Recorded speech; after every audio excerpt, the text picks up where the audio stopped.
This week in Nerf, your favorite motors may be gone. There's a new metal flywheel cage and a new clamshell blaster going up for pre-order. I'm Jangular, and this is your source for first-party, third-party, and community Nerf news. So diving right in, like I said, there are some favored community motors going the way of the dinosaur. Those would be the XP180's, which people love and have highly touted as the best motors available for quite a long time on a 2S motor. This comes to us from Blaster Tech. He posted on his Facebook that he placed an order a while back with Extreme Productions, the makers of the XP180 motors, and the order never came through.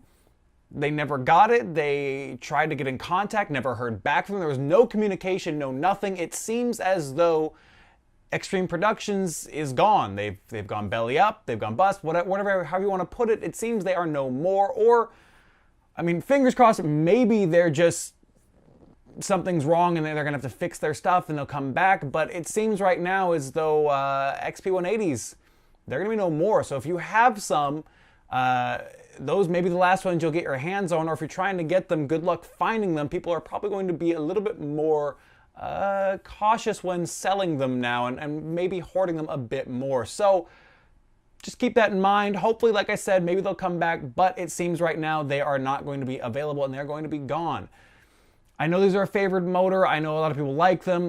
They kind of had this status to them of it's like the most powerful motor you could get, really for like those overhaul, really high-end, crazy builds.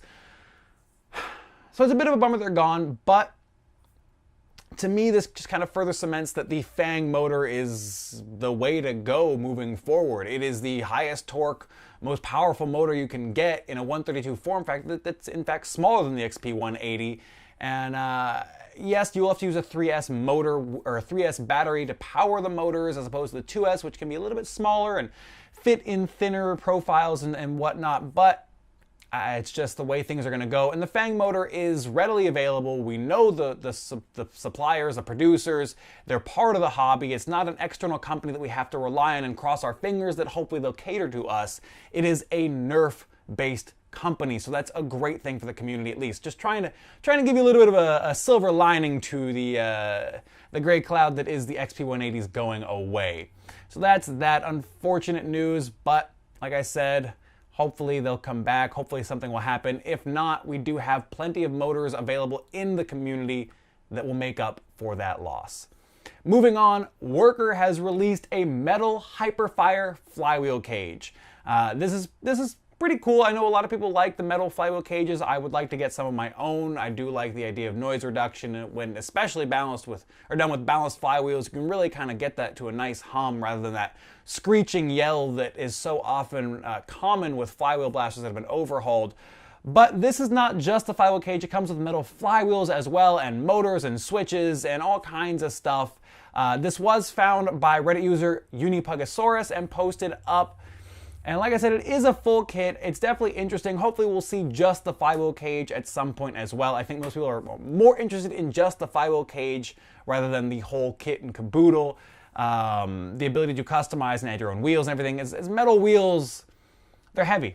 They're heavy, they're slower to wind up, you need more torque. And while yes, there are some torquey motors available now, as we were just talking about, it's still gonna slow down your rev up time. And it's not great. So I definitely would like to see this cage sold by itself and not with everything else. But it is cool that it is an option and it is kind of a pinkish color. So I'm a fan of that. I like that.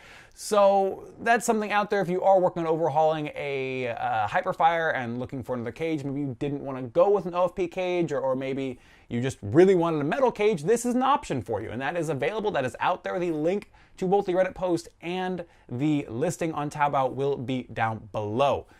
Moving on, Jet Blasters. Talking about this for a long time. They have had the CETA being posted and sneak previews and teasers and all that. It appears that the blaster is going to be available for pre-order at the end of this week, which is when this video is going up. So as of this time of this video's posting, it should be available for pre-order. I reached out to try and get in contact with them, see if I could get the price, to have the price for you as this goes live, as assuming that would be available. But as of yet, they have not been able to respond to me. I think it's late night their time, so understandable completely. If I do get it, I will update it either in the info below or on the screen, depending on when I get the news. But I am really interested in this blaster. It is a really cool looking blaster. It's got a little bit of that sci-fi look that I really dig. It's a clamshell blaster that pops open that really, I'm a fan. Maybe it's not a complete clamshell. As you can see in the picture, it comes apart in a non-standard way, and that is really interesting to me. It makes accessing the internals super cool, and I don't know, it's different, it's unique. Granted, there are other blasters in design right now that are going to be utilizing clamshell design, stuff like that, so this won't be unique for all that long, but it is the first to hit market, well, to go to pre-order, and that is pretty cool. It does come with a full set of internals, as they've said on their Facebook, and it will be compatible with, I believe, Retaliator internals as well, so you can swap things out and do your customizations and make it work how you want to. Now, I don't know exactly what colors they're going to offer as their first run. I certainly hope there'll be some fun colors in there. You know I all like my fabulous color scheme. I don't know if this will replace my Retalifab right here, but if they release some cool stuff for it, maybe I'll be able to pick one up in the future. I certainly wouldn't mind supporting the third-party companies in this hobby, as I love to do. So go ahead and check that out. I will have the links to the Jet Blaster website and Facebook page down below. And if it does go live on Saturday or before then for the pre-order, I will have that pre-order link up there as well, or down there, I should say. That brings us to our mod of the week. That's going to come to us from Nick Rari on Reddit. We have featured some of Nick's work before, some really cool stuff. And this time around, he has a crossbow-themed plus bow.